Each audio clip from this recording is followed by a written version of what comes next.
Yes, sir. We are back with another edition of Fast Break Bets presented by BettingPros. You know me, know the voice of the guy. It's me, really real, villain real. It's Terrell from Virginia here at your service.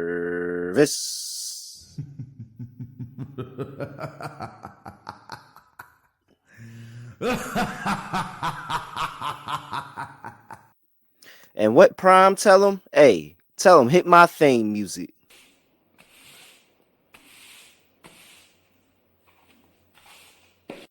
Oh, yes, the sweet sound of a sweep here on a Monday. And oh, how sweet it was because the Denver Nuggets and the Sacramento Kings just chose not to play any defense at all towards the end of the game. And especially if you've been following in the dark days of missing bets, that the fourth quarter was a place where totals died. I was watching the early parts of that fourth quarter and I said, man, here goes Mike Brown's group trying to play some defense, as they always do in the fourth quarter, and sometimes really, really destroying this number. But it didn't matter. Denver went on a run.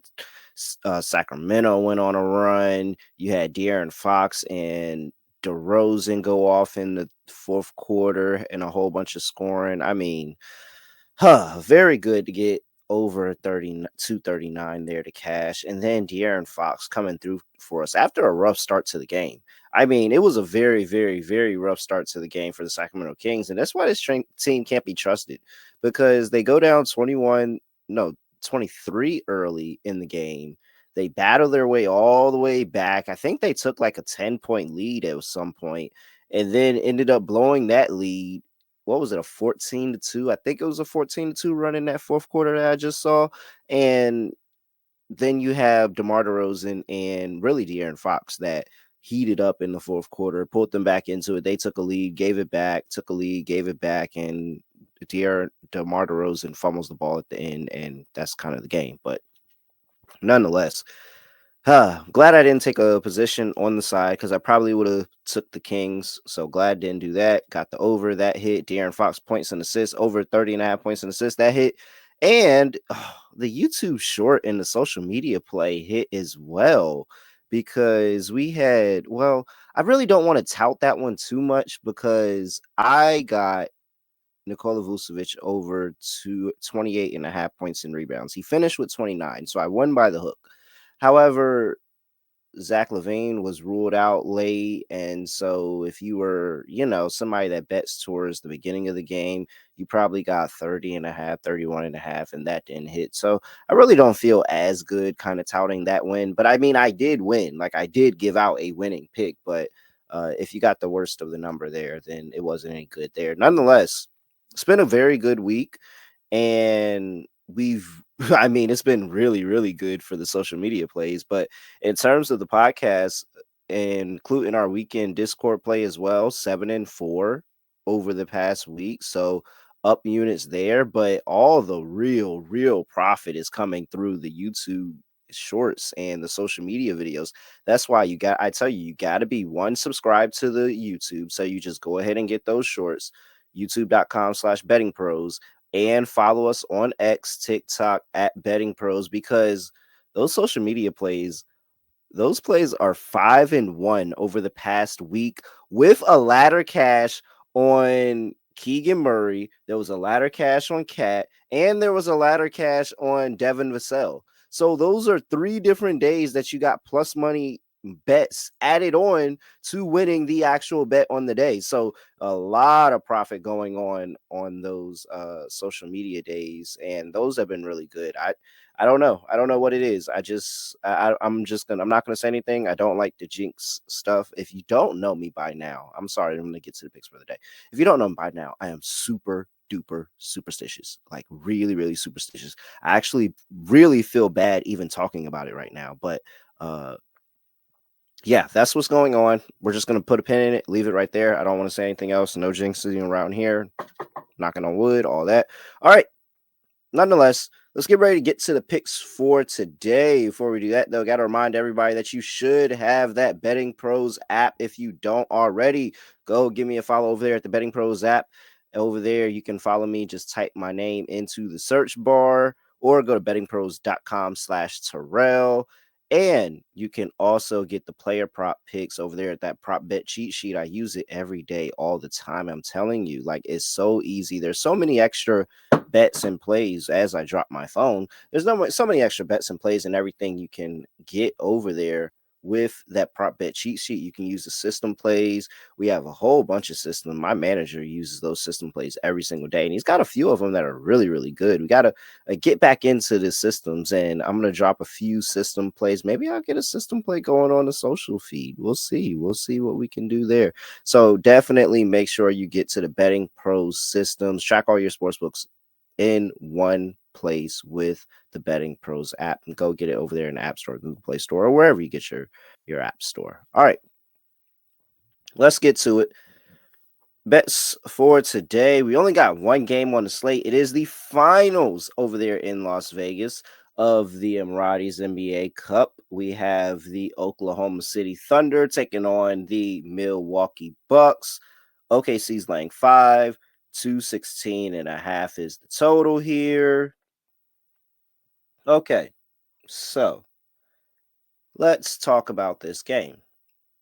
I think that there are a couple of different ways that this game could go, where you have the Oklahoma City Thunder, who I think have rivaled Boston, even though I'm a Boston hater. I really am. I will admit Boston is playing very well. They just continue to win games. They do have the letdown spot, as I know that they can have, but they get the win in a lot of these games. I think OKC and Boston are clear cut 1 and 2 in the league, and you can flip flop whatever side of the coast you live on or whatever. You can decide what you like there on the two. But I'm pretty sure it's 1-2. OKC defensively is stout. They consistently get good offensive play out of not only their stars, but their role players as well. Great coach team. Looks like the organization is very put together. Isaiah Hartenstein is back. They look a lot better. I'm sure they're going to look a lot better when Chet Holmgren gets back in the lineup as well. It's just they're a little undersized. Like, that's it. But they found ways to get over that, and they're still a really good team for it. With the Milwaukee Bucks, it's been up and down. Defensively, are they good? Sometimes. Can they score the basketball? Sometimes. Are they a good team? I'm not certain. Not 100% certain if the Milwaukee Bucks are. Well, I mean, they're a good team. Are they a great team? Probably not. More than likely not. Are they a good team? Are they probably going to be a payoff team? Probably. Is it going to mean anything? We'll see. Should I be betting them? Probably not. Am I leaning on OKC over here? Absolutely. I mean, one side, I know I'm going to get a good defensive effort out of OKC, despite being undersized. I know they're always going to give me a good defensive effort. And I think in this game, where it's the finals, a lot of money's on the line, you have the opportunity to see what could be a playoff atmosphere type game over here in Vegas between these two teams. Milwaukee would like to think of this as a potential finals preview. I don't think anybody else does, but Milwaukee would like to think of it like that. So I think that there could be a higher level of defense here. But who is more equipped offensively to get over that hump? I think it's absolutely the Oklahoma City Thunder here. I think they're able to shoot the ball really well.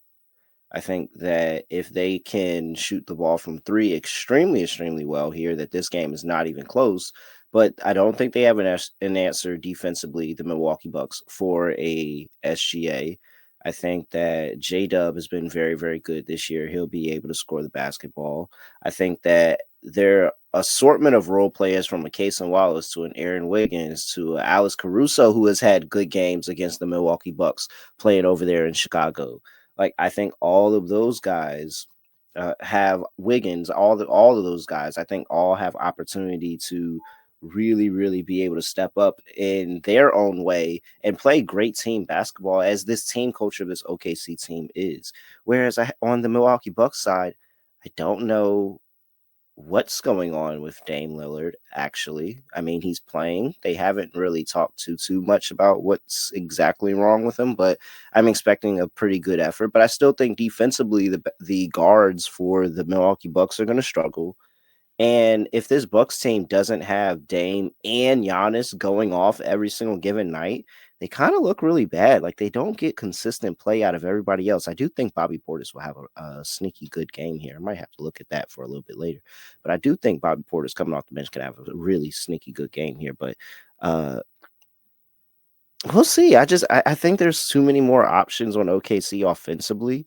And I just don't think Milwaukee has shown me enough defensively that they're going to be able to withstand all of the runs that OKC can put up, especially if SGA gets going. If SGA has an amazing game here, this could look really, really ugly. The only way I think Milwaukee is even remotely close in this game is if they play very, very good defensive effort on SGA and keep him at bay to at max 25 points. Max 25 points, but it really probably needs to be lower than that.